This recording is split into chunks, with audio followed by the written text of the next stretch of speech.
Well, somebody knows all too well what can happen if you put off having a smear test is Laura. She joins us now from Manchester. Good morning to you, Laura. Thanks for joining us today. Good morning. So you did have a smear test at 25, just after you had your son. I did, and yeah. That kind of put you off, didn't it? Why was that? I think even though I'd only just had a baby, you know, when you have a baby, you know, when you go for a baby, there's a prize at the end of it, so you don't mind anybody, you know, having a look. But it's such an invasive procedure. You know, you're in a cold clinical room and somebody's having to, you know, asking to look at the most private part of you, a stranger, which is abnormal to women. You know, that's not what we do. You know, and it is uncomfortable. It is uncomfortable, but I think because you're so tense as well. Yeah, the nerves. Well, the results came back clear from that, and 3 years later you were due for your next smear, but you put it off. What were the reasons that you put it off? I think, like most women these days, you know, I do work full time. I had 2 young children. I thought I was too busy. I thought everything else was more important than attending this life-changing test. It was over Christmas, so, you know, we had nativities, we had, you know, things on at school. I thought I was too busy. Well, you missed 3 letters, and it was your mum that kept telling you to go, and eventually an afternoon came clear and you thought, right, I'm just going to go and do this. And you went, and actually this time the experience, because I guess it was the second time you've had it done, it wasn't as scary and as clinical as you remember it. No. It was done and dusted before I knew it. You know, the nurse was more concerned about a skin tag that was on the inside of my leg. That's how quick it was. You know, I was in and out, done and dusted. She said everything looked fine, and I'd get a letter in the post in a few weeks. Well, it was 3 weeks later, and you said to yourself, I'd know if I had cancer, I'd know if there was something wrong, I know myself well enough. 3 weeks later, what did the letter say?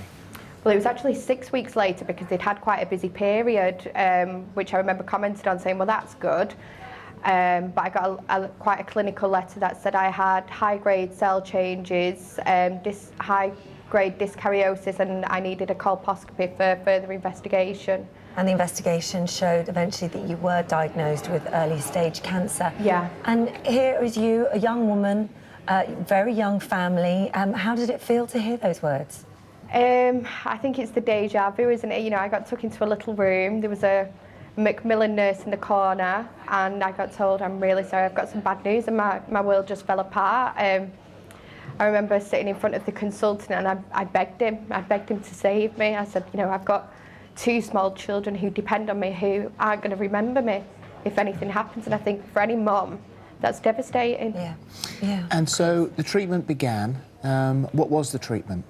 I had a total hysterectomy, so I got to keep my ovaries, but they removed my uterus and my cervix. And so what would you say, because this is what we've been discussing now, the fact that a third of women who missed their test blamed embarrassment, 1 in 4 women aged 25 to 64 missed their smear test, the uptake for smear tests is at a 20-year low.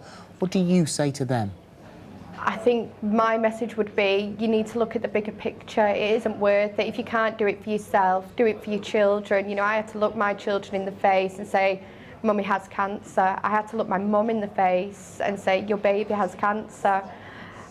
But the best thing was I could tell them it was treatable, because I'd been screened, so it'd been caught early. Had I put it off for another year or so, my mum and my sisters would be here now telling this story, and my children wouldn't remember me. It's not worth it. It's totally not worth it. For a few moments of embarrassment, you could save your life. And how are you now? I'm doing really well. I've had my 12-month-old clear, which is amazing news. Yeah, it really is. Thank you, Laura. Thank you so much. much. Very powerful. Thank you. Thank you, and thank you, Zoe, as well.